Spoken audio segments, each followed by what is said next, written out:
5 yaşlı fidan balalarımız orta məktəbə getmək üçün müsahibələrdən keçməli olacaq. Təhsil Nazirliyinin müvafiq əmrinə əsasən qəbul Bakı şəhərində yerləşən və Bakı şəhər təhsil idarəsinin tabeliyində olan məktəblərdə avqust ayının 20-sinə də elektron ərizə vasitəsilə aparılacaq.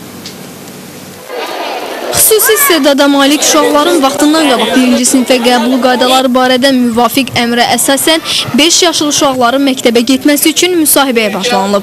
Bunun üçün artıq 2696 uşaq qeydiyyatdan keçib. Öğrendiğimiz ilk söz əziz ana kəlməsi. Xüsusi komissiyaların iştirakı ilə həyata keçirilən müsahibələr sentyabr ayının 10-na dək davam edəcək.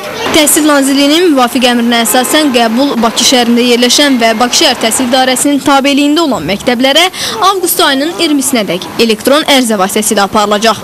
Elektron ərizə vasitəsilə müraciət edənlərin sayının 4000-5000 nəfər olacağı gözlənilir. Qəbul həmin ilin sentyabrın 16-sından dekabrın 31-nə dək 6 yaşı tamam olan uşaqlara aid edilir.